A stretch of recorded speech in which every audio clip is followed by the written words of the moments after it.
Yo, what's going on, you guys? Today, we're going to react to how to win literally any lane, even if you suck. Guys, if you don't already know, I'm a League of Legends player doing a Road to Immortal challenge in Dota 2. Guys, if you haven't already checked any of that out, go to my channel. It's flooded with it, and you can check that out later. But I figured, this is a great video to react to, or, just watch, because maybe it'll help me, achieve my goal a little bit faster.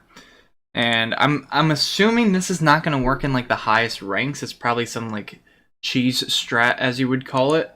But anyways, let's just jump right into it. And real quick, shout out to Kid Trigger who sent me this video for me to react to it. And if you guys want to send me some videos for me to react to, go ahead and check the Discord out in the description, and you can send me videos there. Anyways, let's just check it out. Hello Friends only expresses nice things about his friends in private. Watch it. Extremely uncomfortable with affection here, bringing you another Dota 2 video in which we're going to be talking about the latest way to guarantee that you are going to win lanes in Dota 2. Let's see what he says. Literally anything. And this is something that I learned from watching T1's replays, who recently won the ESL1 Summer tournament. And okay, so this is against VP, who was also looking. So I was saying this probably doesn't work in the high ranks, but I mean, this is a professional game, so it must work. Incredibly good. And so this is a strategy that is a prisoner's dilemma type scenario where if you don't do it and the enemies do it, then you are guaranteed to lose the lane because it is that good.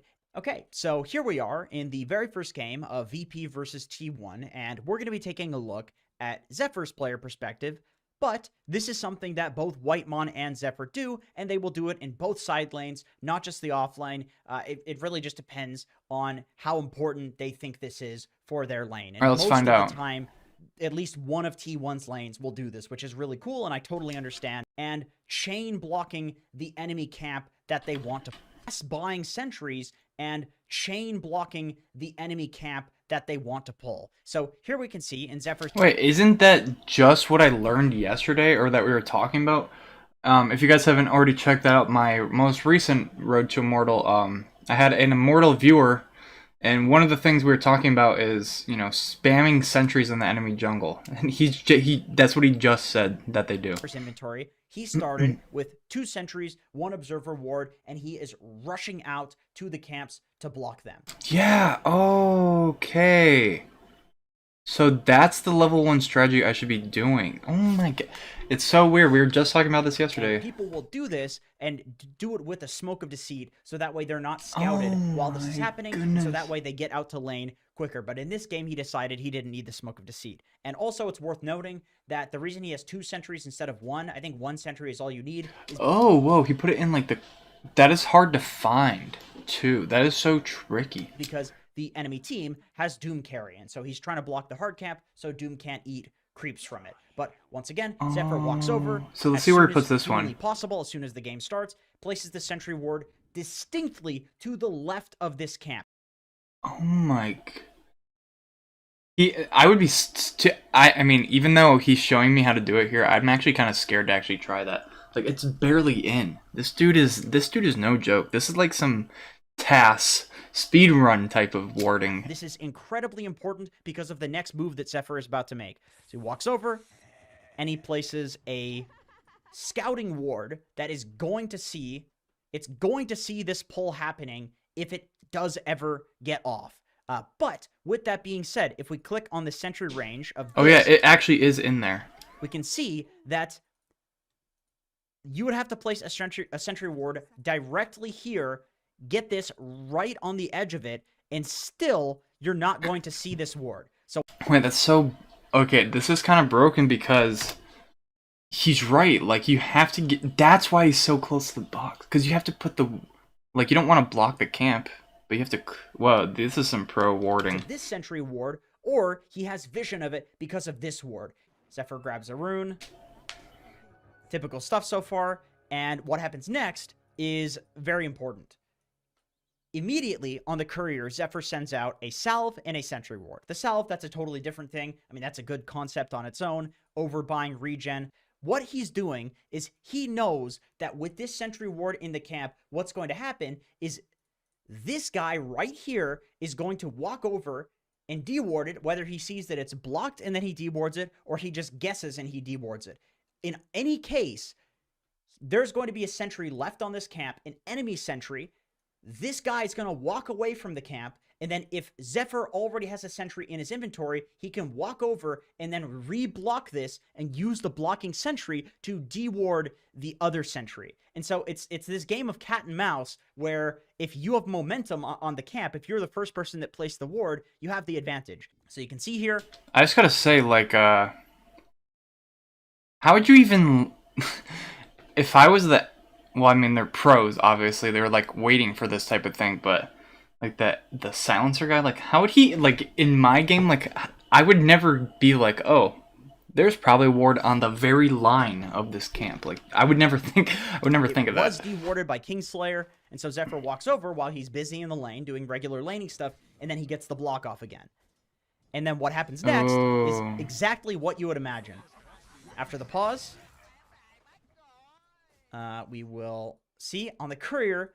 Look at that, another sentry ward, because it's the exact same scenario where he wants to make sure that when this camp gets dewarded, he has a sentry to deward the deward. Oh my gosh! And he rinses and repeats this until like 5 minutes. Zephyr sends sentry after sentry after sentry on the courier, and sometimes he'll send a little bit of regen with it, sometimes he'll send other items with it, but he always sends out sentries on the courier. Whoa. So, all of this is fine and dandy. Making sure that the enemy team does not have a camp to pull the lane back is great, but there is a next step to this strategy that makes it truly busted, and I think is a very big reason why T1 looks so good as a team, and a lot of teams are copying this exact thing. So the reason that you block this camp and chain block it with sentries is because that way the enemy support cannot pull the lane back using this neutral camp. Now, why is it important to not be able to pull the lane back using this neutral camp? Well, generally it's good because that means that the lane equilibrium will be in front of your tower, and so it's safe for your offlaner to farm. But not only is it safer for the offlaner, that also means that it frees up the support to go do something else. And you know what else is incredibly broken on this current patch? Stacking. Stacking has been buffed over and over again until the point where it is way too strong. And so what Zephyr does in almost every game is he gets the lane into a comfortable place for Cuckoo. He does this chain blocking thing where he guarantees that the lane is not going to be pulled back into an unsafe location. And then Zephyr walks over and he stacks the triangle. Sometimes I've even watched him wait for an entire minute to do this. So you can see he stacks a triangle, picks up a rune.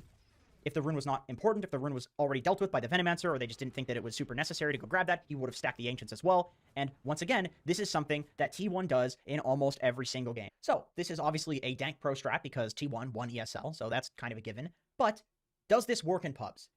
I've been doing this, I've been testing it out, and I could say 100%.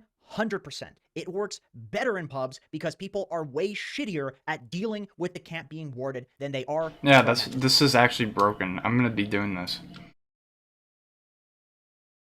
And he starts the items that, well, except the tangos. He buys everything that I would buy. People are way less Mirana too. Position 5s, position 4s, they don't want to spend their precious gold on sentries. So a lot of that's games actually true. Win lanes that you should otherwise lose because people are too I buy the lazy sentries to do though this themselves. So here we can see a similar kind of situation. I'm Mirana, one of these ranged supports. I don't start with a sentry, and the reason that I go and I place this ward on the high ground here is because I have a Sand King on my team, and so my thought process here was that this guy is going to be... Okay, we don't really care about his thought process. So I see this. I have access to the hard camp, which he would normally be blocking with sentry wards, so I'm able to snipe his courier because of this nice lane ward here, or this nice ward that is scouting the pull. My dude places a very greedy sentry ward over here, so my sentry behind the tree is able to scout this one out while I kill it, and then I get the placement on this one, and now he has to send a sentry ward out, but because I killed his courier, it's literally impossible. So typical laning stuff, but we have access to a camp and they don't. So I will show you the results of this. So here we have the final net worths at about 10 minutes into the game, where all is said and done, the laning stage is over. Sand King higher than Luna Carry, who is an incredibly quick hero at farming. Terrorblade Carry, also Sand King is higher than him in terms of net worth, and Terrorblade is a very fast hero at farming. So if you're a Sand King, you're very happy with this. The hero's incredibly weak. Okay, so interestingly enough, this is actually kind of what I was talking about and learning yesterday.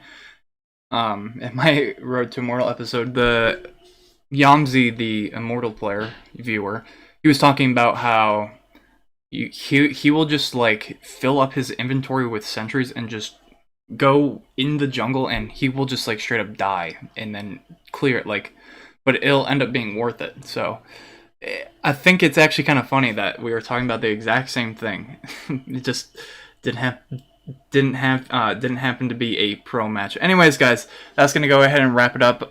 This was definitely a good video and definitely like hits that point home that we were talking about yesterday, and I'll be doing this in my future games. Hopefully it pays off and I gain some MMR. Anyways, guys, if you're new here, make sure to subscribe, leave a like if you enjoyed the video, and I will see you guys